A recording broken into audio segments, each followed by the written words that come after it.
Hi students, நம்ம historyல 4th chapter People's Revolt அந்த chapter பார்த்துட்டு இருக்கோம். So last classல வந்து the Great Revolt of 1857 அதோட causes என்ன, அந்த revoltல வந்து என்னென்ன நடந்துச்சுன்னு சொல்லி பார்த்தோம். So இன்னைக்கு கிளாஸ்ல வந்து அந்த revoltை வந்து எப்படி வந்து பிரிட்டிஷ் வந்து சப்ரஸ் அடக்குனாங்க, அந்த revolt வந்துட்டு ஃபெயிலியர் ஆகிறதுக்கு causes என்னன்னு சொல்லிட்டு தான் இன்னைக்கு கிளாஸ்ல பார்க்க போறோம். அதுக்கு முன்னாடி ஒரு சின்ன டிஸ்கிரிப்ஷன் இந்த பாக்ஸில் கொடுத்துருக்காங்க, நம்ம ரொம்பவே தெரிஞ்சுக்க வேண்டிய விஷயம் என்ன அப்படின்னு பார்த்துடலாம். First, in central India the revolt was guided by the Rani Lakshmi Bai of Jhansi. So central இந்தியாவில் வந்துட்டு இந்த ரிவோல்ட் 1857 ரிவோல்ட்டை வந்துட்டு யார் வந்துட்டு கைட் பண்ணுறாங்க அப்படின்னா வந்துட்டு ராணி லக்ஷ்மி பாய், அதாவது வந்துட்டு ஜான்சியோட ராணி, அவங்க வந்துட்டு கைட் பண்ணுறாங்க. She was one of the greatest patriots of India. So இந்தியாவோட கிரேட்டஸ்ட் பேட்ரியாட்டில் வந்துட்டு ஒருத்தவங்க வந்துட்டு இந்த ராணி லக்ஷ்மி பாய் தான். Sir Hugh Rose occupied Jhansi. So வந்துட்டு ஹக்ரோஸ் என்ன பண்ணுறாரு, ஜான்சியை வந்துட்டு ஆக்குபை பண்ணிடுறாரு. Rani Lakshmi Bai fled from Jhansi and joined hands with Tandya Top, who had assumed the leadership of the rebel army at Gwalior. So வந்துட்டு இந்த ராணி லக்ஷ்மி பாய் என்ன பண்ணுறாங்க, ஜான்சியை விட்டு போயிடுறாங்க. யார் கூட வந்துட்டு ஹேண்ட் ஜாயின் பண்ணுறாங்க அப்படின்னா வந்துட்டு தாண்டியா தோப், அவர் கூட வந்துட்டு ஜாயின் பண்ணிவிட்டு இந்த தாண்டியா தோப்பு என்ன பண்ணுறாங்கன்னா குவாலியரில் இருக்கக்கூடிய ஆர்மிக்கு வந்துட்டு ஹெட்டாக கொண்டு வராங்க.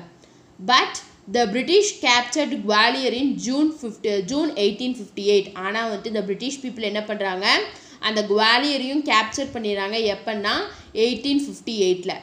ராணி was killed in the battle. So அந்த பேட்டிலில் வந்துட்டு ராணியை வந்துட்டு கொண்டுடுறாங்க, அதாவது ராணி லக்ஷ்மி பாயை வந்துட்டு கொண்டுடுறாங்க. Tantia Tope fled away but was captured and later executed. அதாவது வந்துட்டு தாண்டியா தோப் வந்துட்டு தப்பிச்சு போயிடுறாரு, அவர் வந்துட்டு ஆனால் பிடிச்சி அவரையும் வந்துட்டு கொண்டுடுறாங்க.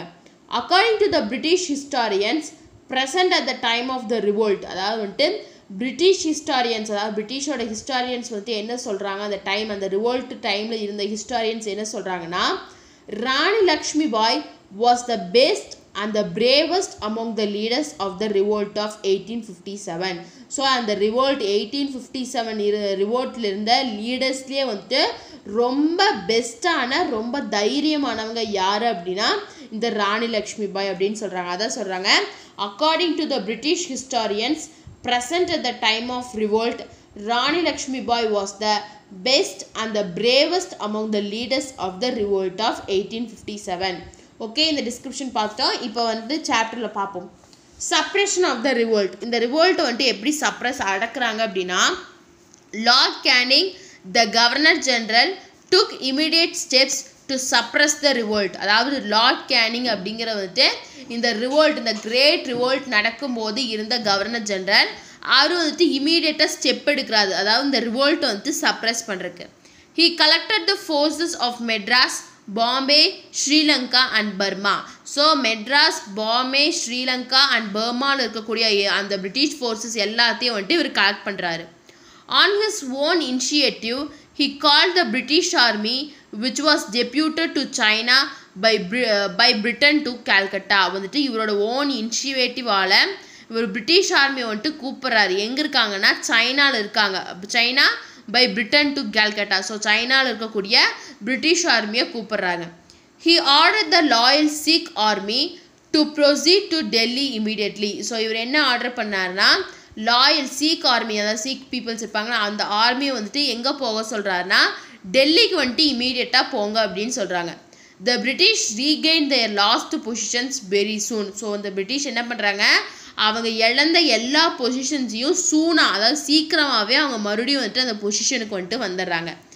Delhi was recaptured by general John Nicholson on 20th September 1857 and deportation of the Bahadur Shah to Rangoon where he died in 1862. அதாவது வந்துட்டு இந்த டெல்லியை வந்துட்டு இந்த கேப்சர் பண்ணிடுறாங்க பிரிட்டிஷ்.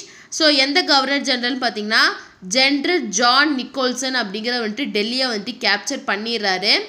எப்போ அப்படின்னா 20th September 1857 கேப்சர் பண்ணிடுறாரு. அதே மாதிரி பகதூர் ஷா வந்துட்டு அவங்க வந்துட்டு எம்பரர் ஆஃப் இந்தியான்னு சொல்லிட்டு இது பண்ணாங்களே, ஸோ அந்த பகதூர் ஷா வந்துட்டு எஸ்கேப் ஆயிடுறாரு. பட் ஆனால் 1862 அவரும் வந்துட்டு இறந்துடுறாரு. military operations with the recovery of Kanpur were closely associated with the recovery of Lucknow. So இந்த மிலிட்ரியில் வந்துட்டு ஆப்ரேஷன்ஸ் நடக்குது எதுக்குன்னா கான்பூரை வந்துட்டு ரெக்கவர் பண்ணுறக்கு. ஸோ அந்த கான்பூர் ரெக்கவர் பண்ணுறது வந்துட்டு எது கூட வந்துட்டு க்ளோஸாக அட்டாச் ஆகிருக்கு அப்படின்னா இந்த லக்னோ ரெக்கவரி ஆஃப் லக்னோ கூட வந்துட்டு க்ளோஸாக வந்துட்டு அசோசியேட் ஆகிருக்கு. Sir Colin Campbell occupied Kanpur. So வந்துட்டு இந்த Sir Colin Campbell அப்படிங்கிறவர் வந்துட்டு கான்பூரை வந்துட்டு ஆக்குப்பை பண்ணிடுறாரு. Nana Sahib was defeated at Kanpur and escaped to Nepal. So நானா சாஹிப்பை வந்துட்டு கான்பூரில் வச்சு இவங்க வந்துட்டு டிஃபீட் பண்ணிடுறாங்க. அவர் வந்துட்டு எஸ்கேப் ஆகி நேபாளுக்கு போயிடுறாரு. His close associate Tandya Top escaped to central India, was captured and put to death asleep. அதாவது வந்துட்டு அவரோட க்ளோஸ் அசோசியேட் யார், அதாவது இந்த நானா சாஹிப்போட க்ளோஸ் அசோசியேட் அதாவது க்ளோஸ் ஃப்ரெண்டு யார் அப்படின்னா வந்துட்டு தாண்டியா தோப். அவர் வந்துட்டு எங்கே எஸ்கேப் ஆகி வராருன்னா சென்ட்ரல் இந்தியாவுக்கு வராங்க. ஆனால் வந்துட்டு அவரையும் பிடிச்சி அவரையும் வந்துட்டு கொண்டுடுறாங்க. The Rani of Jhansi had died in the battlefield. So வந்துட்டு அந்த வார்ஃபீல்டில் வந்துட்டு ஜான்சி ராணி வந்துட்டு இறந்துடுறாங்க. Kunwar Singh, Khan Bahadur Khan were all dead. அதாவது வந்துட்டு while Begum of Awadh was compelled to hide in Nepal. So வந்துட்டு இந்த ராணி ஜான்சியோட ராணி வந்துட்டு பேட்டில் ஃபீல்டில் இறந்துடுறாங்க. அதே மாதிரி குன்வார் சிங், கான் பகதூர் கான் எல்லாருமே இறந்துடுறாங்க. ஆனால் வந்துட்டு இந்த பேகம் அதாவது அதாவது பேகங்கிறது வந்துட்டு இந்த அவதோட ஒய்ஃபை தான் வந்துட்டு முஸ்லீம்ஸில் வந்துட்டு பேகம்னு சொல்லுவாங்க. ஸோ அவங்கள என்ன கம்பல் பண்ணுறாங்கன்னா நேபாளில் வந்துட்டு நீங்கள் தலைமறைவாக இருக்கணும்னு சொல்லிட்டு கம்பல் பண்ணுறாங்க. The revolt was finally suppressed. So இந்த ரிவோல்ட் வந்துட்டு ஃபைனலாக வந்துட்டு இவங்க வந்துட்டு சப்ரஸ் பண்ணிடுறாங்க, அடக்கிடுறாங்க. By the end of 1859 British authority over India was fully re-established. அதாவது 1859 எண்டில் வந்துட்டு இந்த பிரிட்டிஷோட அத்தாரிட்டி நம்ம இந்தியாவிலேருந்து இந்த பிரிட்டிஷோட அத்தாரிட்டி வந்துட்டு ஃபுல்லாக வந்துட்டு ரீஎஸ்டாப்ளிஷ் ஆகுது அப்படின்னு சொல்கிறாங்க. ஸோ இப்படி தான் வந்துட்டு இவங்க வந்துட்டு ரிவோல்ட்டை வந்துட்டு சப்ரஸ் பண்ணுறாங்க அப்படின்னு சொல்கிறாங்க. ஸோ பாருங்கள், ஒரு டேப்லர் காலம் கொடுத்துருக்காங்க. எந்தெந்த பிளேசஸில் ரிவோல்ட் நடந்தது, எந்தெந்த இந்தியன் லீடர்ஸ் வந்துட்டு அதாவது வந்துட்டு அதை லீட் பண்ணாங்க, இந்த பிரிட்டிஷ் அஃபீஷியல்ஸ் வந்துட்டு எப்படி வந்துட்டு அந்தந்த பிளேசஸை வந்துட்டு சப்ரஸ் பண்ணாங்க அப்படின்னு சொல்கிறாங்க. So Delhi Bahadur Shah to John Nicholson அதை கேப்சர் பண்ணிடுறாரு. Lucknow Begum Hazrat Mahal Henry Lawrence, Kanpur Nana Sahib sir Colin Campbell, Jhansi and Gwalior Lakshmibai Tantia Tope, general Hugh Rose, Bareilly Khan Bahadur Khan sir Colin Campbell, Bihar Kunwar Singh, William Taylor. So இவங்கெல்லாம் வந்துட்டு கேப்சர் பண்ணிடுறாங்க. நெக்ஸ்ட்டு பாருங்கள், the causes for the failure of the revolt.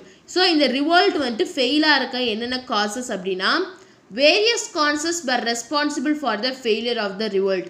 இந்த ரிவோல்ட் வந்துட்டு ஃபெயிலியராக இருக்க வந்துட்டு நிறையா வேரியஸ் காசஸ் வந்துட்டு இருக்குது. ஃபஸ்ட் என்னென்னா lack of organisation, discipline, common plan of action, centralised leadership, modern weapons and techniques. So வந்துட்டு இந்த ஆர்கனைசேஷன்ஸோ இந்த ரிவோல்ட்டில் இருக்கக்கூடிய இந்த ஆர்மிக்கு வந்துட்டு ஒரு கரெக்டான ஆர்கனைசேஷன் இல்லை, ஒரு கரெக்டான டிசிப்ளின் அதாவது அவங்களுக்கு கரெக்டான அந்த ரூல்ஸை வந்துட்டு ஃபாலோ பண்ணல, ஒரு பிளானே இல்லாமல் அவங்க பண்ணாங்க. அதே மாதிரி ஒரு லீடர்ஷிப் அதாவது சென்ட்ரலாக இருக்கக்கூடிய ஒரு லீடர்ஷிப் இல்லை, அவங்கக்கிட்ட எந்த விதமான மாடர்ன் வெப்பன்ஸும் இல்லை, டெக்னிக்ஸும் இல்லை. ஸோ இதனாலே வந்துட்டு இந்த ரிவோல்ட் வந்துட்டு ஃபெயில் ஆகுதுன்னு சொல்லிட்டு ஃபஸ்ட் ரீசன் சொல்கிறாங்க. செகண்ட் ரீசன் பாருங்கள், the rebel leaders were no match to the British generals. So அந்த ரிவோல்ட்டில் இருந்த லீடர்ஸ் வந்துட்டு அந்த பிரிட்டிஷ் ஜென்ரல்ஸுக்கு வந்துட்டு மேட்சே ஆகலை. ராணி லக்ஷ்மி பாய், Tantia Tope, Nana Sahib were courageous but they were not good generals. அதாவது வந்துட்டு ராணி லக்ஷ்மி பாய், தாண்டியா தோப், நானா சாஹிப் எல்லாருமே வந்துட்டு ரொம்ப கரேஜியஸ், ரொம்ப பிரேவானவங்க தான், ஆனால் வந்துட்டு நல்ல ஜென்ரலாக அவங்க இல்லை. Non participation of Bengal, Bombay, Madras, western Punjab and Rajputana. அதாவது வந்துட்டு நான் பார்ட்டிசிபேஷன். ஸோ இந்த பெங்கால், பாம்பே, மெட்ராஸ், வெஸ்டர்ன் பஞ்சாப், ராஜ்புத்னா ஸோ இவங்க எல்லாருமே வந்துட்டு இந்த ரிவோல்ட்டில் வந்துட்டு பார்ட்டிசிபேட் பண்ணலை, அதுவும் ஒரு காஸ் தான்.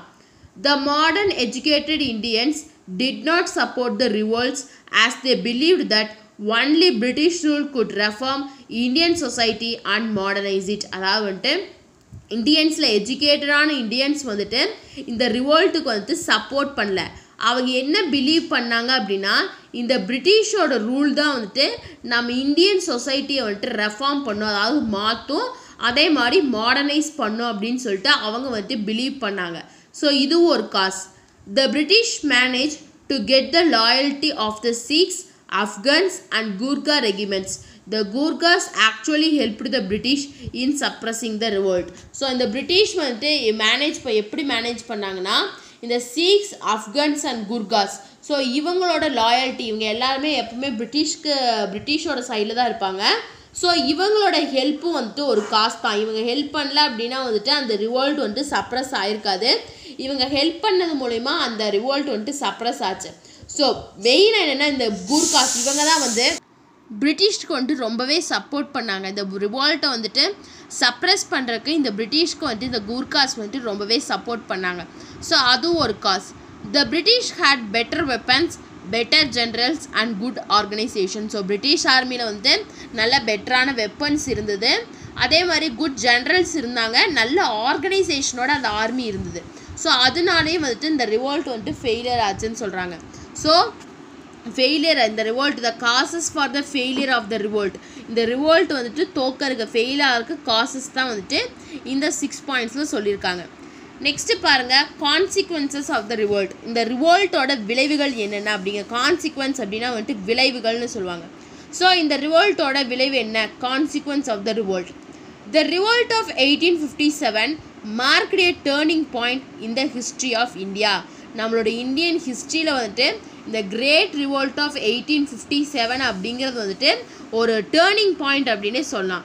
It leads to changes in the system of administration and the policy of the government. So இது வந்துட்டு எதுக்கு வந்துட்டு இது என்ன லீட் பண்ணுச்சு அப்படின்னா நம்ம இந்தியன் கவர்மெண்ட்டில் இருக்கக்கூடிய அட்மினிஸ்ட்ரேஷன் சிஸ்டத்தையும் அந்த பாலிசி எல்லாத்தையுமே வந்துட்டு இது சேஞ்ச் பண்ணுச்சு. The administration of India was transferred from the East India Company to the British Crown through the Queen's Proclamation in 1858. So இந்த நம்மளோட அட்மினிஸ்ட்ரேஷன், இந்த இந்தியாவோட அட்மினிஸ்ட்ரேஷன் வந்துட்டு இங்கிலீஷ் ஈஸ்ட் இந்தியா கம்பெனிலேருந்து யாருக்கு வந்துட்டு ட்ரான்ஸ்ஃபர் ஆச்சுன்னா பிரிட்டிஷ் க்ரோன், அதாவது டேரெக்டாக வந்துட்டு பிரிட்டிஷ் க்ரோனுக்கு ட்ரான்ஸ்ஃபர் ஆச்சு. எது மூலயமானா இந்த குயின்ஸோட ப்ரொக்ளமேஷன், அதாவது 1858 நடந்த இந்த குயினோட ப்ரொக்ளமேஷன் மூலயமா நம்ம இந்தியாவோட அட்மினிஸ்ட்ரேஷன் வந்துட்டு டேரெக்டாக வந்துட்டு பிரிட்டிஷ் க்ரோனுக்கே போயிடுச்சு அப்படிங்கிறதும் இந்த ரிவோல்ட்டோட ஒரு கான்சிக்வன்ஸ். நெக்ஸ்ட்டு பாருங்கள், the governor general was given the title of viceroy. So வந்துட்டு இப்போ இருந்தக்கூடிய கவர்னர் ஜெனரத்தில் என்ன பண்ணிட்டாங்க, ஒரு வைஸ்ராய் அப்படிங்கிற டைட்டிலை கொடுத்துட்டாங்க. The board of directors and board of control were replaced by the council of 15 members headed by the Secretary of the State to supervise Indian affairs. So இந்த English East India கம்பெனியில் இருந்த board of directors and board of control அப்படிங்கிற அந்த position, அந்த இதில் இருந்த எல்லாத்தையும் வந்துட்டு விளக்கிட்டாங்க. அதை ஃபுல்லாக ரீப்ளேஸ் பண்ணி என்னவா மாற்றிட்டாங்க அப்படின்னா கவுன்சில் ஆஃப் 15 members, அதாவது ஒரு 15 members இருக்கக்கூடிய ஒரு கவுன்சிலை ஸ்டார்ட் பண்ணாங்க. அவங்க வந்து எதை ஹெட் பண்ணுவாங்க அப்படின்னா ஒரு ஸ்டேட்டோட செக்ரட்டரி வந்துட்டு ஹெட் பண்ணுவார். எதை சூப்பர்வைஸ் பண்ணுவாங்க அப்படின்னா இந்தியாவில் இருக்கக்கூடிய அஃபேர்ஸ், அங்கே நடக்கக்கூடிய ப்ராப்ளம்ஸ் ஆகட்டும், இஷ்யூஸ் ஆகட்டும், எல்லாத்தையும் இவங்க வந்துட்டு சூப்பர்வைஸ் பண்ணுவாங்க. The Indian army was thoroughly reorganise. So Indian army வந்துட்டு தரோவாக மாற்றி அமைச்சிட்டாங்க. More Britishers were employed in the army. So அந்த ஆர்மியில் வந்துட்டு அதிகமாக யார் இருக்காங்க, இப்போ பிரிட்டிஷர்ஸ் வேறு இருக்காங்க, பிரிட்டிஷர்ஸ் தான் இருக்காங்க. The British military policy came to be dominated by the idea of divide and counterpoise. அதாவது வந்துட்டு பிரிட்டிஷோட மிலிட்ரி பாலிசி வந்துட்டு எந்த மூலயமா டாமினேட் ஆச்சு, ஒரு ஐடியா, அதாவது டிவைட் அண்ட் கவுண்டர் பாய்ஸ், இது மூலயமா அவங்க வந்துட்டு டாமினேட் ஆச்சு. In fact the revolt of 1857 played an important role in bringing the Indian people together and imparting them the consciousness of belonging to one country. இருந்தாலும் இந்த ரிவோல்ட் வந்துட்டு fail ஆகிட்டாலும் இந்த great revolt of 1857 அப்படிங்கிறது வந்துட்டு ஒரு இம்பார்ட்டண்ட் ரோலை வந்துட்டு ப்ளே பண்ணுச்சு. என்ன அப்படின்னா நம்ம இந்தியாவில் இருக்கக்கூடிய இந்தியன் பீப்புள்ஸ் எல்லாத்தையும் வந்து ஒன்று சேர்த்து நம்ம கண்ட்ரி நமக்கு தான் சொந்தம் அப்படிங்கிறத வந்துட்டு புரிய வச்சுது. The revolt paved the way for the rise of modern national movement. So இந்த ரிவோல்ட் தான், இந்த கிரேட் ரிவோல்ட் ஆஃப் 1857 தான் வந்துட்டு நிறைய மாடர்ன் நேஷ்னல் மூமெண்ட்டுக்கு வந்துட்டு ஒரு பாத்தை வந்துட்டு தந்துச்சு அப்படிங்கிறாங்க. It was the beginning of the 20th century that the 1857 revolt came to be interpreted as planned war of national independence. So இது ஒரு பிகினிங் 20th centuryயோட பிகினிங் தான் வந்துட்டு இந்த 1857 ரிவோல்ட்டு. ஸோ இது வந்துட்டு என்னவா சொல்கிறாங்க அப்படின்னா planned for national independence அப்படின்னு சொல்கிறாங்க. யார் சொல்கிறா அப்படின்னா by the historian V.D. Savarkar in his book First War of Indian Independence. So இந்த V.D. Savarkar அப்படிங்கிறவரோட அவர் வந்துட்டு ஒரு ஹிஸ்டாரியன். அவரோட புக் என்னென்னா ஃபஸ்ட் வார் ஆஃப் இந்தியன் இண்டிபெண்டன்ஸுங்கிறத வந்துட்டு அவர் எழுதின புக்கு. அவர் எழுதின புக்கில் அவர் என்னவா மென்ஷன் பண்ணியிருக்காரு இந்த கிரேட் ரிவோல்ட் ஆஃப் 1857ன்னா planned war for national independence. So national இண்டிபெண்டன்ஸுக்கு ஒரு பிளான் பண்ண வார் தான் வந்துட்டு இந்த கிரேட் ரிவோல்ட் ஆஃப் 1857 சொல்லிட்டு அவர் மென்ஷன் பண்ணியிருக்காரு. ஸோ இதோட வந்துட்டு இந்த சாப்டர் வந்துட்டு ஃபுல்லாக வந்துட்டு முடியுது. ஸோ இந்த சாப்டரில் நம்ம என்னென்ன பார்த்தோன்னா பாளையக்கரசுனா யார், கட்டபொம்மன், தீரன் சின்னமலை, அதே மாதிரி மருது பிரதர்ஸ் எல்லாத்த பற்றி பார்த்தோம். நெக்ஸ்ட்டு வந்துட்டு த வேலூர் மியூட்டினி, சிப்பாய் மியூட்டினி, அதாவது 1806 அந்த சிப்பாய் மியூட்டினி. ஸோ அந்த வேலூர் மியூட்டினி வர காசஸ் என்ன, அதோட இமீடியட் காஸ் என்ன, அது வந்துட்டு ஃபெயிலியர் ஆனதுக்கான காஸ் என்ன, அதோட வேரியஸ் இம்பேக்ட்ஸ் என்னென்னலாம் பார்த்தோம். அண்ட் லாஸ்ட்டாக நம்ம என்ன பார்த்தோம் அப்படின்னா த கிரேட் ரிவோல்ட் ஆஃப் 1857 வரக்கு காசஸ் என்ன, இமீடியட் காஸ் என்ன, அந்த ரிவோல்ட்டில் வந்துட்டு என்னென்ன நடந்தது, அந்த ரிவோல்ட்டை வந்துட்டு எப்படி சப்ரெஸ் பண்ணாங்க, அந்த ரிவோல்ட்டு வந்துட்டு ஃபெயிலியர் ஆகிறதுக்கு காரணங்கள் காசஸ் என்ன, அதே மாதிரி அந்த ரிவோல்ட்னால என்னென்ன கான்சிக்வன்ஸ் வந்துச்சுன்னு சொல்லி பார்த்தோம் இந்த சாப்டரில். ஸோ உங்களுக்கு இந்த சாப்டரில் ஏதாச்சும் டவுட் இருந்தால் கமெண்ட் பண்ணுங்கள். இந்த வீடியோ கிளாஸ் பிடிச்சிருந்தால் லைக் பண்ணுங்கள், ஷேர் பண்ணுங்கள், சப்ஸ்கிரைப் பண்ணுங்கள். தேங்க்யூ.